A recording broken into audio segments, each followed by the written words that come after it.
Hello, everybody, and welcome back to the Insert Wisdom podcast, episode number 5. I am so happy to be back to create another episode for you guys. I was looking at the stats just before I began, and we've added another country to the list of listeners. Hello to anybody who's listening out of Austria. I loved seeing that. I think I also mentioned Cambodia last time, but there are just so many countries that this podcast is reaching, and I just can't believe that. I honestly think that that's my favorite part of creating this so far, is just seeing how far and wide this podcast has reached, especially because this is only episode number 5, and we're getting closer and closer to 1,000 downloads, which just blows my mind. So just wanted to say a quick thank you about that. Today's episode might be a bit of a shorter one. I know I've said that multiple times, and then I go on to talk for a lot longer than I planned. But this one isn't necessarily there isn't really a message to this one, I guess. Or if there is, maybe I'll find it along the way. So, part of this story is I am terrified of flying. I hate it. It's one of the worst experiences that I go through. I feel like I spend a lot of time talking about fear on this podcast, and that's simply because fear has played a huge role in my life, in my decision making, in how big I allow myself to get, how visible I allow myself to be, and it's been weaved into so many of my life stories. So yes, I'm terrified of flying, and I flew a plane. And I can't stop thinking about it. I wasn't sure if I wanted to just make a Substack post about this. Just writing it out, talking about it that way. But it felt like something that was much more suited for a podcast episode. So that's what I decided to do. In the future, I might have a Substack episode where I'll post more videos and photos, thoughts from the day, the more and more I digest it. I have posted about it on my Instagram at It's Kate Hill. I think I have it linked in the show notes if you would like to see visuals of this whole experience, because it's part of the story, But just some details. We my friend Tanner and I flew out of the Torrance airport around 10 in the morning. The plane I flew was a Mooney M20. She was all black. She was very pretty. And she showed me a lot about myself that day. Tanner had heard that I was terrified of flying, and so he set it up as a sort of gift for me to, I guess, maybe help me get over that fear. And to all of you out there who are listening, I know that we all have our own fears that completely unmake us, that bring us to the darkest, scariest parts of ourselves. Or if you're lucky, maybe you don't have any fears like that, and you just live your life normally. To you, I say, amazing. Teach us all how to do that. But the only reason that I agreed to do it was because I thought that I would have some big revelation after flying the plane.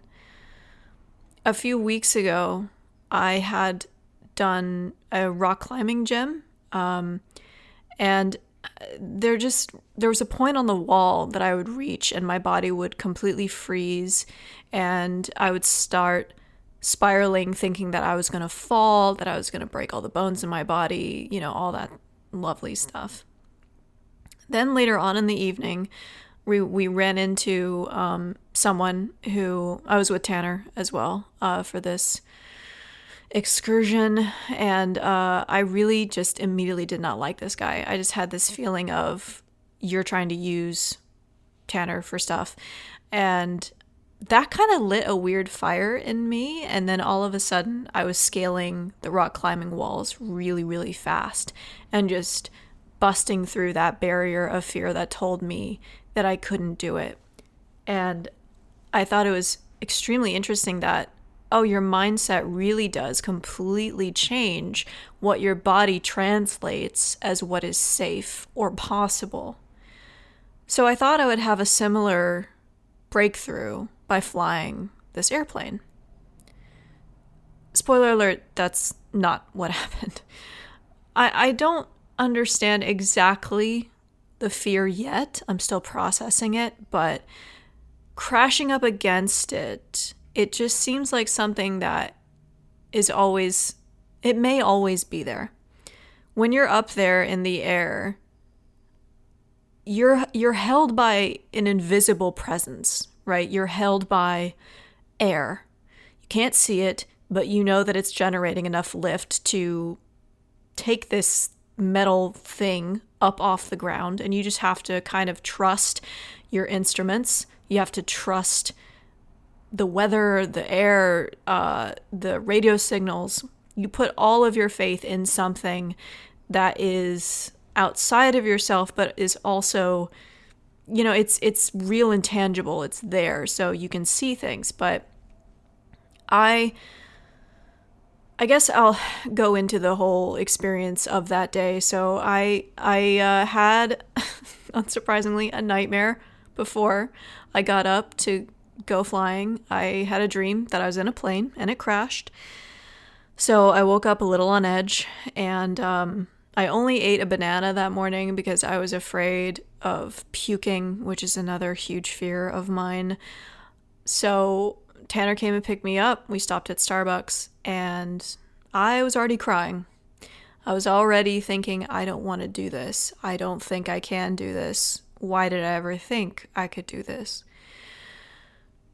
So when we got to the airport, I was just, you know how sometimes you reach a point in anxiety where you just don't give a damn if people know that you're anxious or if you're acting strangely around them because you just can't contain the nerves anymore. That's kind of how I was. Once we got to the airport, I was just completely out of it. I didn't feel like I was in my body. And when we walked into the airport, I guess is what you could call it, we met up with this. He was a kid, honestly. Like, I think I found out later he's only 22 or 23, and I thought he was just a worker there. So we were like, okay, any second, this man who's had 20 plus years of flying experience, who's like in his 50s, is going to come out of the woodwork, and he's going to be our pilot. And the kid we were talking to was like, oh, I don't know where so-and-so went, but they'll be back soon. And so Tanner and I went around the airport and looked at relics and stuff like that. And then the kid comes over to us and he says, okay, you guys ready? And we're like, sure, yeah. And again, because I was so anxious, it didn't register in my mind until we got in the plane that he was our instructor. This 22, 23-year-old kid who told us later that just out of high school, he got into flying. So at most, he probably had 3 or 4 years of flying experience. That didn't even register how crazy that part of it was until after we got out of the plane. Again, I was just so cracked out on my own adrenaline that I wasn't processing information as it came at all. So we're walking over to the plane, and he starts telling me about rudder inputs and braking and the yoke and how it works. And I'm not hearing a single thing he's saying. And the door to the plane's open, and I start crying again because it's clearly the time to get into the plane. And I turn away from them and I just start crying. And I'm like, I'm so sorry. I'm really scared. I have such a huge fear of flying.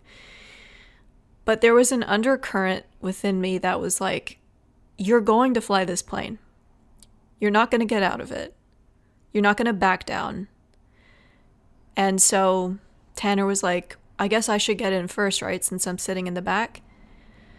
And our instructor, I don't remember his name. I'm so sorry. Blame the anxiety. But he was like, yeah, that sounds good. Tanner gets in the plane, and then all of a sudden I'm like, okay, it's go time. Because obviously you can't be anxious and fly a plane. So I get strapped in, and then we put on our headsets. They helped so much because they deafened outside noises a lot. So we start taxiing, and I was allowed to steer the plane left and right, which was really difficult to do. I don't know why it was so tricky.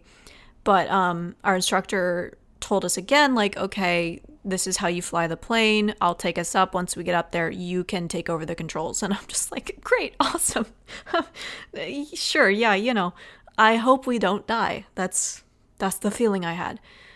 But it was strange because once I put on the headset and we started going down the runway, I felt better. Still not great, but better. Our instructor also pointed out to me, he was like, if you need vomit bags, they're right there next to the seat. And I was like, oh, great, awesome. Because apparently that's a thing that happens. And like I said earlier, throwing up is like one of my biggest fears. So confronting 2 fears in one day. He takes us up into the air. I'm doing okay, surprisingly. We get up to about, 1,000, 1,300 feet. And I take over the controls.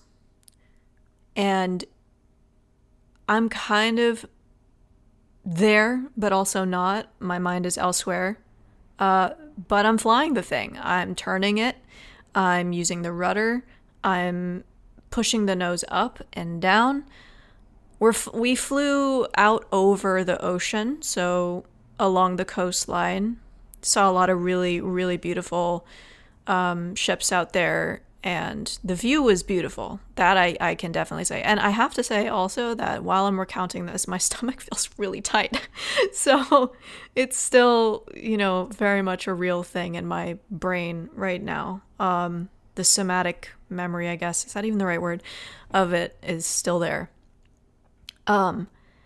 It was excruciating up there because I simultaneously felt like the plane was very sensitive or not sensitive at all. So I would be turning it and it wouldn't really be turning that much. And then all of a sudden it would turn more and then I'd have to level it out. Meanwhile, I'm freaking out that the plane is going to spiral out of the sky, that it's going to bank too much to the left or whatever. I'm not going to keep it level, or I'm going to pull the nose up too high and it's going to stall and we're going to, whatever, right? So we're flying for about 30 minutes and then the instructor says, okay, let's make this more interesting. And I'm basically pleading with him, okay, not too much more interesting, please. I don't think I can take it. And he turns the plane, and the G-force that I experienced in this tiny plane up there was a lot. Like, if you've only ever flown a commercial airliner, or not flown it, but, flown in general, then you know that when you turn, you don't really feel the G-forces that much unless it's very steep. But even the slightest turn in this Mooney M20 pushed me down into my seat, and it was a very cloudy day. So the horizon wasn't super apparent, and we were over the ocean. So it was just basically a huge swath of blue and gray.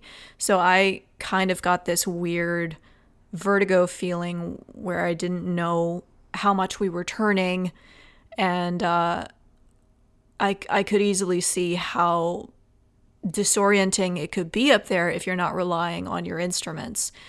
And at that point, I was worried I was going to throw up, but I didn't because I don't seem to, which is one of the biggest jokes of my life because I'm terrified of it, but I don't. And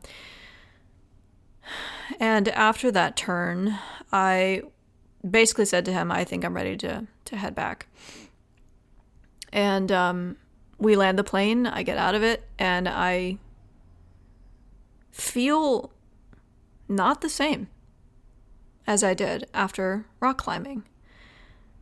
And I felt kind of disappointed. I was like, why do I not feel more triumphant about this? Why do I not feel the same sense of accomplishment? What's going on? Do I just need more time to process this? Do I need to think about it more?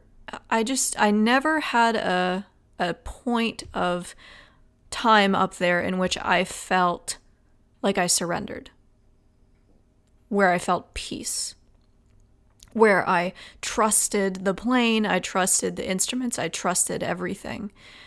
I never had that.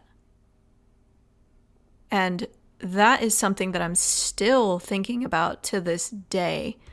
And, in the process, right after flying this plane, I saw this Instagram post from this man.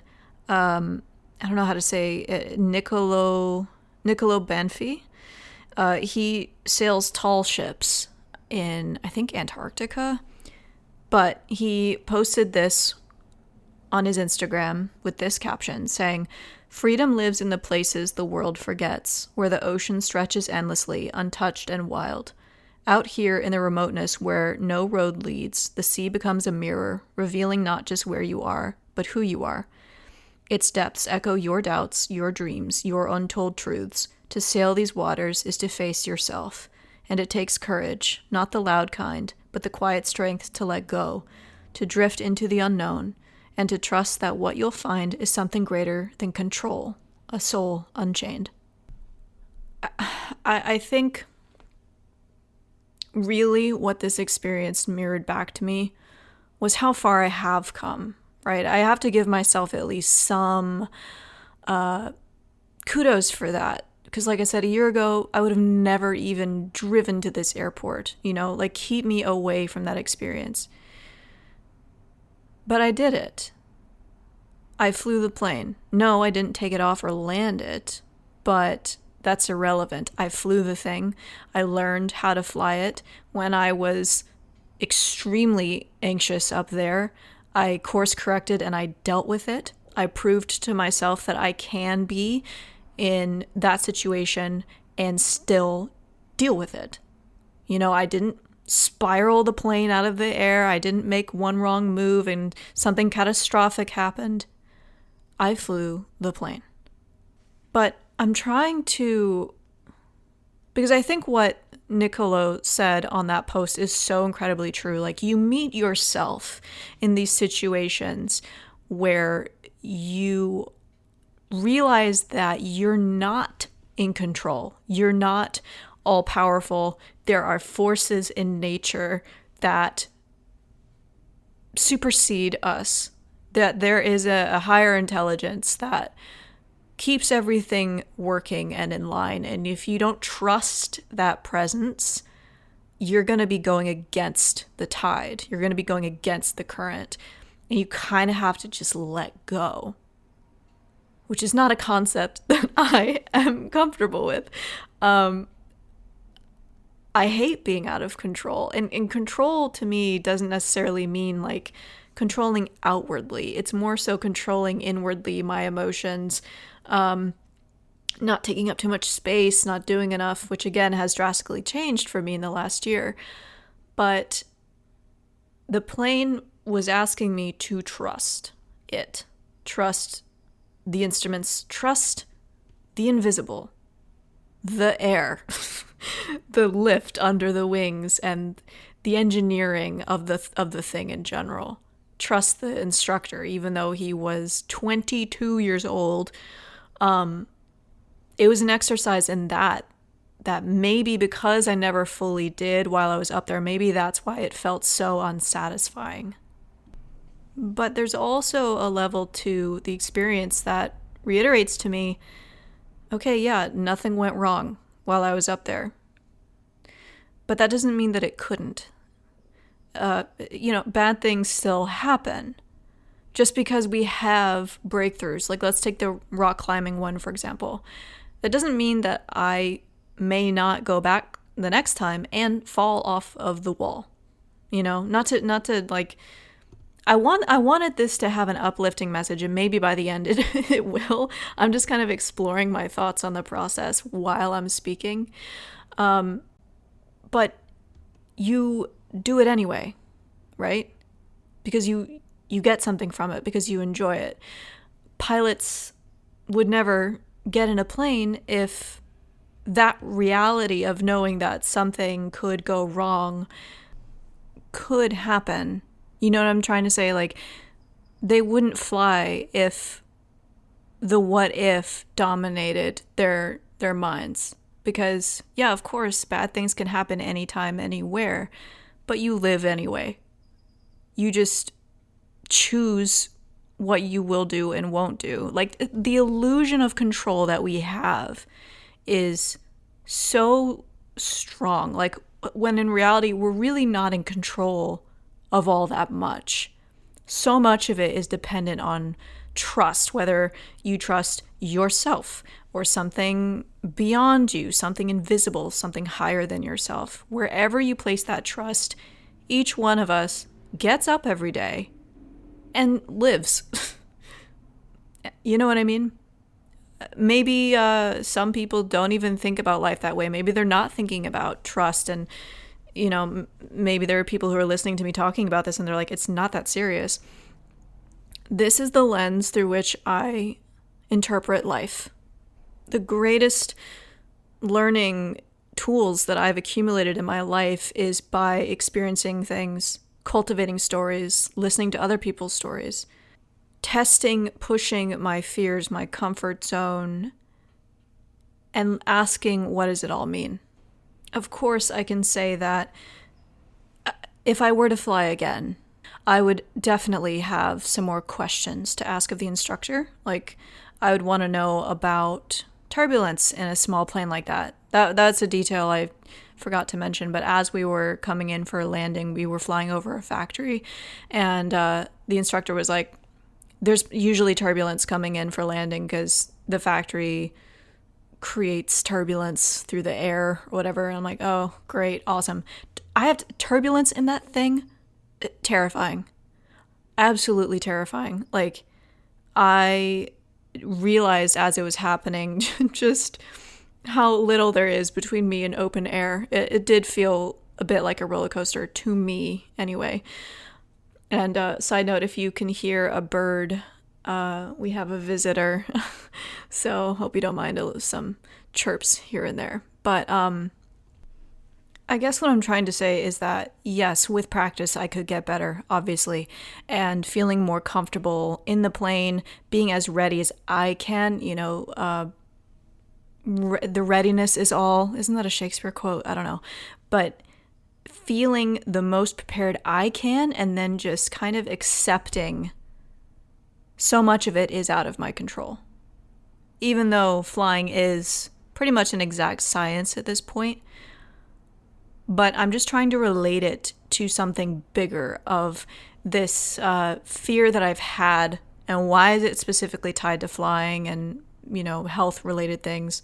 What is that about? What is the enormity of that? What does it mean? And that's why that quote that I saw on Instagram after the experience meant a lot to me, because yes, these experiences that are outside of our comfort zone, especially in these areas of the world. Speaking of flying, I think we have a helicopter passing by. Being in these arenas where things feel so much bigger and grander than us, like flying an airplane or sailing a ship in the Arctic, or just pushing yourself out of your comfort zone just a little bit. Even if it's something like saying hi to somebody you think is cute or whatever. They take on this mythic quality. They are the best mirrors into ourselves. They teach us something grand and important about being alive and our relationship to the things that are out of our control and our relationship to ourselves. So what is the mirror saying about me flying that plane? Maybe that I need to trust more. Maybe that I need to let go more. Surrender. Don't berate myself for not doing better at something the first time I do it. I think there's also grief there. Grief of not doing it quote unquote correctly, or a sense of letting go of control feels a lot like grief to me.